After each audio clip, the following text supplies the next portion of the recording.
Okay, so I'm going to talk about taxation. And taxation, a lot of people think is really boring, but we're going to talk a little bit about Bitcoin taxation and ultimately about Bitcoin monetary policy, because taxation is connected with inflation, the 21 million cap, and the ability of the Bitcoin network to fund itself potentially in the future. So first, I'm going to talk a little bit about how the government has responded to Bitcoin and sort of failed to respond. One interesting issue is if you get a fork of Bitcoin, let's say you have Bitcoin and then you get Bitcoin Cash, do you have income? I mean, nobody really knows, and it's sort of a fun puzzle. Is it like you just got a free sample? I've seen it compared to a cow giving birth to a baby cow. Or is it like a stock split or receipt of a dividend? Nobody really knows, and so practicing in the world of Bitcoin taxation is sort of like the Wild West. One issue which I think is really important is tax enforcement. Now, I don't know whether people here have paid taxes on their Bitcoin gains or not, but the government is definitely searching out and trying to figure out who has paid taxes and not. And so what I want to talk about is the methods the government uses to try to figure out who hasn't paid taxes. This is from 1997. It's pretty interesting. It's Davidson and Rees-Mogg talking about how basically online communications are going to be impossible for the government to trace. And in 1999, Milton Friedman said virtual currencies are going to come up and nobody's going to be able to track them. And it's going to be a major force for reducing the role of government.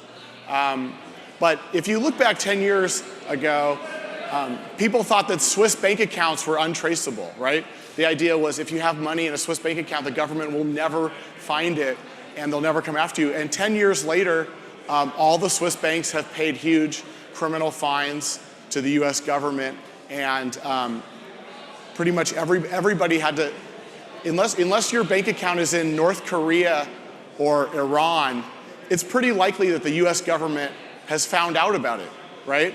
So I guess the question is, what's going to happen for Bitcoin? Is the government going to be able to tie a wallet to a person and to figure out who has gains or not? In 2017, Coinbase complied with a Justice Department summons and turned over about 13,000 customer accounts. So the question is, well, what's the government going to do? Are they going to offer an amnesty program? Because there's widespread tax non-compliance, to put it mildly, in the Bitcoin world. So is the government going to force other exchanges to provide information? Probably.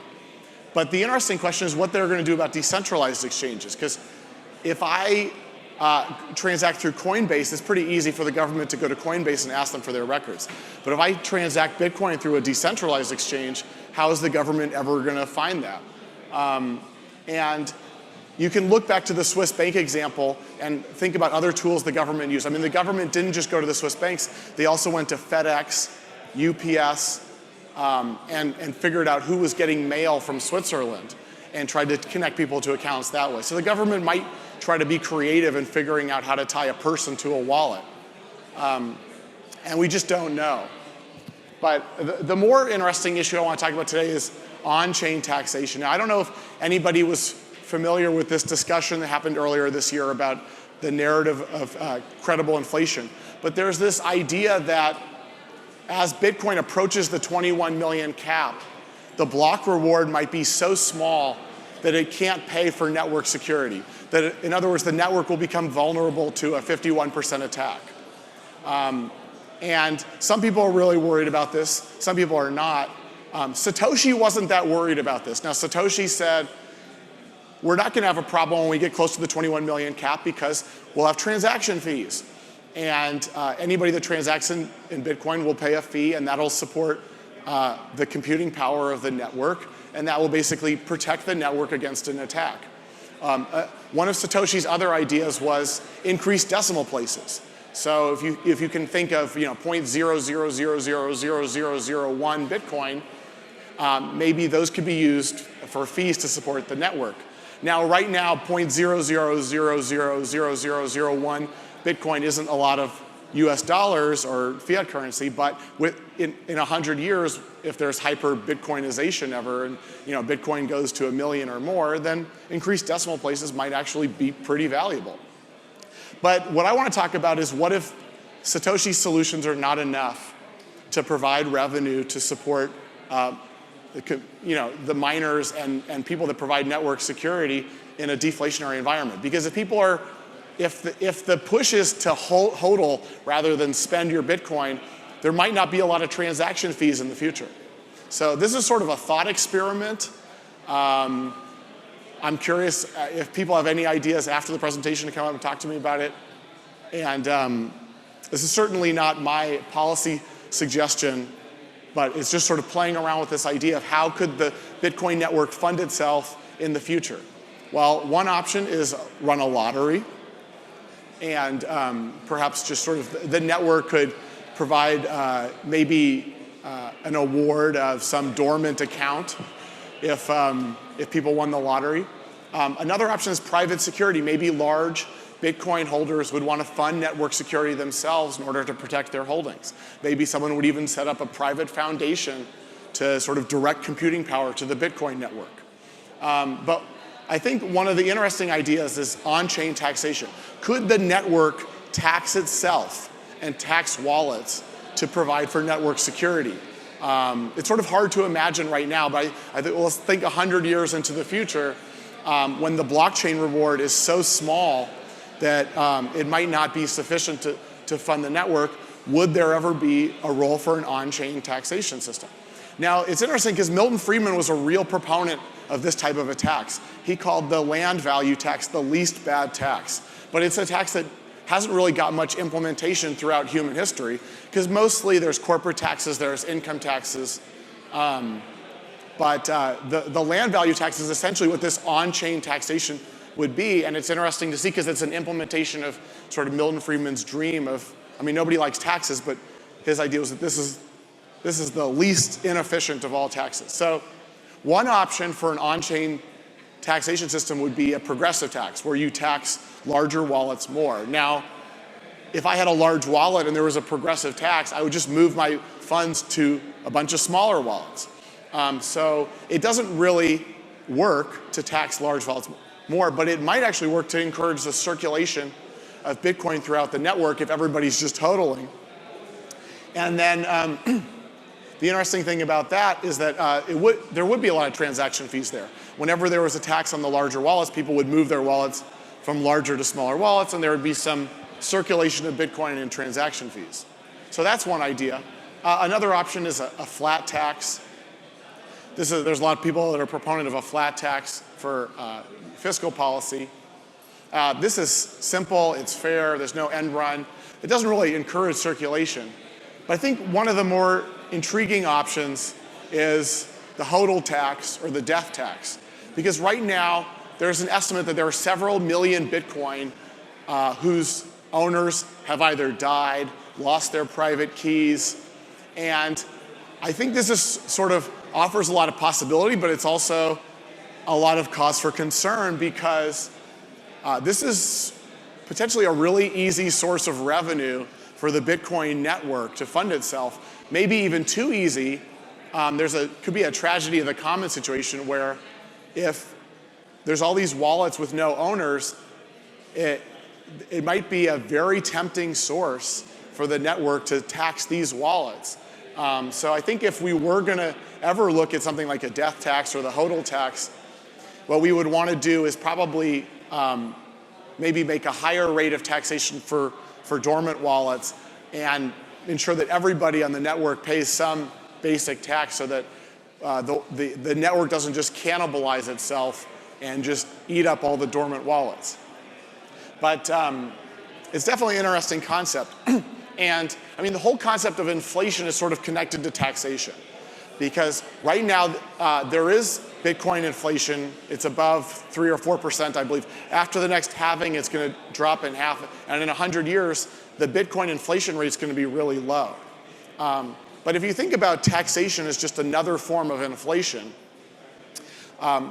you can see that there's definitely a lot of opposition to raising the 21 million cap, and it's sort of heresy to talk about this in the Bitcoin community. But taxation is sort of the other side of the coin. If you inflated coins beyond the 21 million cap at a rate of 3%, it wouldn't be much different than imposing a tax at a 3% rate. But I think the 21 million cap is sort of fundamental, and people, it's sort of an item of faith in the Bitcoin community that there's never going to be more than 21 million Bitcoins. And so I think the Bitcoin community would probably prefer to look at on-chain taxation or lottery systems or private foundations, some alternative to raising the 21 million cap, because there is a real strong belief in the sanctity that there will never be more than 21 million Bitcoins. So the HODL tax is another. All these ideas are purely theoretical, and they may never be needed. I mean, Satoshi did not believe that we were ever going to need on-chain taxation, nor would we ever need to go above 21 million Bitcoins. So this is sort of a theoretical idea for 100 years in the future. But it's interesting because it's difficult to get consensus from the entire Bitcoin network. We've seen that already. Imagine trying to impose an on-chain taxation system on the network. It's sort of impossible to believe that it would ever happen. But I think it is interesting to consider because if the hard cap is going to stay at 21 million, and if the network security is not able to fund itself with transaction fees or increased decimal places, and inflation drops so low, on-chain taxation systems might be, as a sort of thought experiment, they might be an alternative. And they're also interesting. I'm a tax attorney, and I'm sort of write a lot about tax policy, and it's sort of interesting to think about because Milton Friedman was a proponent of the land value tax, but there haven't been very many implementations of the land value tax. And the Bitcoin network or other cryptocurrency networks could be examples where we get to try out the least bad tax of the land value tax. Now, the options I talked about aren't the only options. You could sort of think of the sky as the limit in terms of designing on-chain taxation systems. And again, this is the Bitcoin network deciding to tax itself, so it's voluntaristic in that sense. And I think it's interesting to think about because if Bitcoin ever becomes sort of a replacement for fiat currency, we really need to think about Bitcoin monetary policy and inflation and taxation in somewhat similar terms as we do for fiat currencies. Now, there's no army protecting Bitcoin.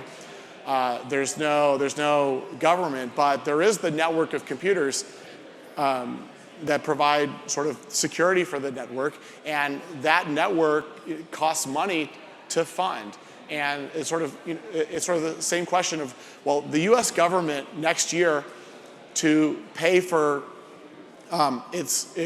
pay for the police, the military, for social services, they could continue to tax people, or theoretically they could do away with the tax system entirely and just use inflation in order to pay for services. It might not be pretty, and I think people are sort of accustomed to taxation, but I think it's interesting to look at inflation and taxation as two sides of the same coin.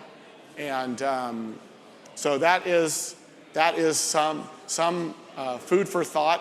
Probably won't be relevant for decades into the future, if ever, but it's interesting to think about it in terms of Bitcoin monetary policy, the symmetry between inflation and taxation, and how the network might fund itself in the future when, if all goes well, if Bitcoin's trading at $1 million or $10 million in 80 years and has replaced fiat currency, we might want to, there might be a cause to think about how the network provides for its own security. So thank you for listening. I encourage you to come up to me and tell me my ideas are crazy, and enjoy Bitcoin 2019.